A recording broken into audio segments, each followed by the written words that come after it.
Informasi lainnya Tribuners, Wakil Bupati kunjungi BPS Maluku Tengah, ini yang jadi atensi. Wakil Bupati Maluku Tengah Mario Lawalata kunjungan ke Badan Pusat Statistik atau BPS Kabupaten Maluku Tengah, Jumat 11 April 2025 kemarin.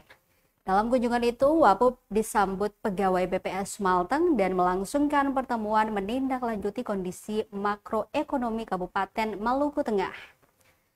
Dalam pertemuan itu, Wabub Mario Lawalata bangun koordinasi perencanaan sensus ekonomi oleh BPS untuk tahun 2026. Ia menyebut Pemda akan bangun komunikasi agar sensus ekonomi bisa berjalan dengan baik. Kebetulan saat kunjungan, pimpinan lagi bertugas di Ambon, akhirnya disambut oleh teman-teman BPS. Dalam perbincangannya, mereka menyampaikan semua data terkait inflasi, kemiskinan ekstrim, dan pertumbuhan ekonomi. Dijelaskan BPS Kabupaten telah presentasikan semua data dan sudah diserahkan ke Pemda, serta menjadi acuan bagaimana proyeksi atau kerja Pemda di bulan-bulan ke depan untuk menekan angka inflasi, mengatasi kemiskinan dan kemiskinan ekstrim, serta meningkatkan pertumbuhan ekonomi. Mario mengaku langkah yang dilakukan tahun lalu, yakni gerakan pasar murah, intervensi Pemda melalui subsidi barang, sehingga saat ini masih menggunakan cara yang sama. Mario juga mengungkapkan faktor penyumbang inflasi di Maluku Tengah, diantaranya perumahan, air, listrik, dan bahan bakar rumah tangga.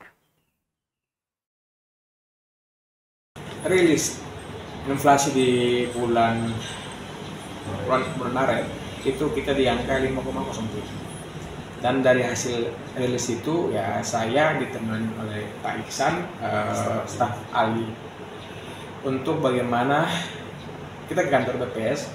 Di sana saya menanyakan tentang apa saja yang menyebabkan tingkat inflasi kami di Kabupaten Maluku Tengah itu lumayan tinggi, di angka 5,07. Dan ketika di kantor BPS, kebetulan ibu pimpinan lagi bertugas di Ambon dan diterima oleh teman-teman BPS.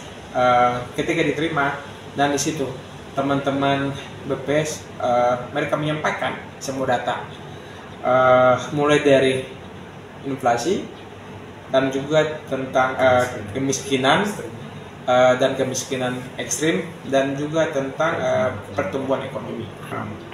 Kemarin saya diskusi sama Pak Bupati dan Bupati. Pak Bupati arahkan ke saya untuk bagaimana memfokuskan untuk inflasi, kemiskinan ekstrim, dan juga kita melihat pertumbuhan ekonomi. Langkah jangka pendek yang sudah dilakukan di pemerintahan tahun lalu, yaitu ada gerakan pasar murah, ada intervensi subsidi, dan itu berjalan dengan baik. Dan dalam jangka pendek yang kita lakukan di 2025 di bulan April ini sama seperti itu, yaitu tentang intervensi ke subsidi, dan juga ya kita mencegah harga-harga yang diberikan di pasar. Penyumbang yang pertama itu beras, ada dengan listrik juga. Yang paling pokok itu ikan itu ada 3 jenis yang penyumbang inflasi juga. 3 jenis itu ya tadi ada ikan selayar, ada ikan cakalang, ada satu lagi kalau masalah ikan momai.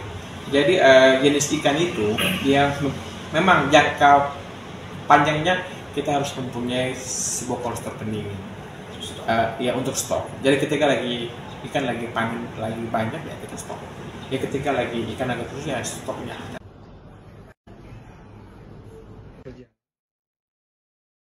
Download Tribun X sekarang, menghadirkan lokal menjadi Indonesia.